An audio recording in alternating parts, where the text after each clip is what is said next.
When you hear the name Jean Piaget, you probably think of the father of child psychology, right? The guy who showed us how kids' minds actually work. But before all that, he was a young man who was head over heels in love with philosophy. And like a lot of first loves, it ended badly. So what happened? Let's get into the story of his big intellectual breakup.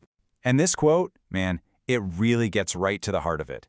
Piaget, a guy who had built his entire career on careful observation and evidence, started to get this sinking feeling about philosophy's whole approach. It just felt like a bunch of speculation, with no real way to know who was right. And that feeling of unease, it would change everything for him, and for the future of psychology. So, let's back up. How did this intellectual love affair even begin? Well, it started the way it often does, with a brilliant young mind asking some of the biggest questions you can ask. What's so wild about this timeline is that Piaget was basically living in two different worlds from a super young age. I mean, on one hand, he's this hardcore budding scientist, he's cataloging mollusks at age 11. But on the other hand, he's wrestling with these huge questions about faith and life, and that's what led him to the philosopher Henri Bergson. Reading Bergson was a lightning bolt, a total game changer for young Piaget. He actually called it a moment of ecstatic joy. See, Bergson had this idea of the élan vital, this vital force of life. And for Piaget, this was the key.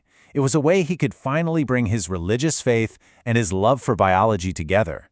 Suddenly, God wasn't some distant being. God was life itself, a force he could actually see and study in the very creatures he was collecting. Everything finally made sense. But then, the first crack appeared in that perfect worldview. His philosophy professor, a super sharp rationalist named Arnold Raymond, started poking holes in Bergson's big, beautiful ideas. Raymond was a logician, and he just kept asking, okay, this is a nice thought, but how can you actually prove any of it? Is it true? And that one simple question planted the very first seed of doubt that would eventually grow into a full-on rebellion. And that initial doubt just started to grow and grow. Soon, Piaget wasn't just questioning one philosopher's idea anymore. He was starting to question the entire field of philosophy itself. At the very center of his conflict were these two totally different ways of getting to the truth. You had philosophy, which he saw as relying on what one person thinks, what feels right and self-evident to them. It leads to a kind of personal wisdom or even a faith. But then you have science, which demands objective, public proof. It leads to knowledge that anyone, anywhere, can test and, this is the crucial part, try to prove wrong. So his disenchantment really came down to three major problems. First, the verification problem. You can come up with the most brilliant philosophical idea ever, but you can't actually test it. Second, the social problem. He started noticing that after World War I, what was popular in philosophy seemed to change with the political mood. That made him pretty skeptical about its claims to timeless truth. And finally, the interference problem. He got really tired of philosophers telling scientists how they should be doing their jobs without ever having stepped foot in a lab themselves. But here's what's so cool about Piaget. His solution wasn't just to throw his hands up and walk away. Nope, he decided to build something completely new, a way to answer philosophy's giant questions, but with the rigor of science. He called it genetic epistemology. Now, genetic here has nothing to do with genes. It's from Genesis, meaning origin or development. His big idea was just revolutionary. He said, look, if you want to understand what knowledge actually is, you can't just sit in an armchair and think about it. You have to get out there and watch it being built, from the ground up, inside the mind of a child. And his method for doing this was just brilliant. First, he'd study kids to see how basic concepts like number or space or time actually form in their brains. Then he'd look at the history of science to see if there were parallels in how humanity developed those same ideas. And finally, he'd use formal logic to map out the underlying structures he found. It was this amazing mashup of psychology, history, and logic, all aimed at solving the riddles of knowledge. And the results were just incredible. There's this fantastic story where Piaget told Albert Einstein about his experiments. You know, the ones where you pour water from a short, wide glass into a tall, skinny one? Well, Einstein was apparently quite delighted to hear that little kids genuinely believe the amount of water has changed. It was the perfect proof of Piaget's point.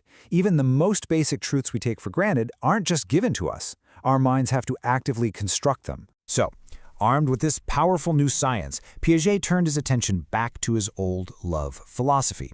And he basically argued that it too often falls for an illusion, mistaking its own elegant thoughts for a higher form of knowledge. And in a fascinating move, he went right back to the beginning. to Bergson, whose philosophy was built on these huge divides: life versus matter, instinct versus intelligence. Piaget's new argument was that science was actually showing these weren't opposites at all. You had new fields like cybernetics and biology building bridges between them, showing a smooth continuum where philosophers had seen a giant, uncrossable chasm. You can just feel his frustration in this quote. He's basically saying, how on earth can a philosopher just declare something like every man thinks that? He's completely baffled that they could make these massive claims about facts without any way to actually check them. For a scientist like Piaget, who knew how incredibly hard it was to establish even one tiny fact, this just seemed intellectually dishonest. So where did all this take him?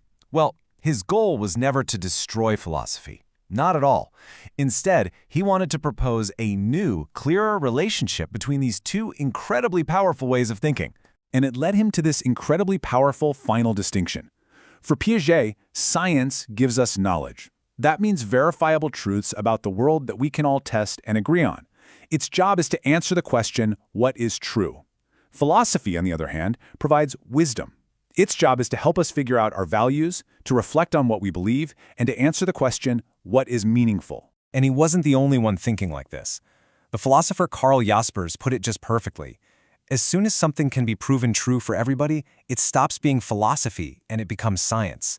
So Piaget's whole point was to give each field its own vital, non-overlapping job.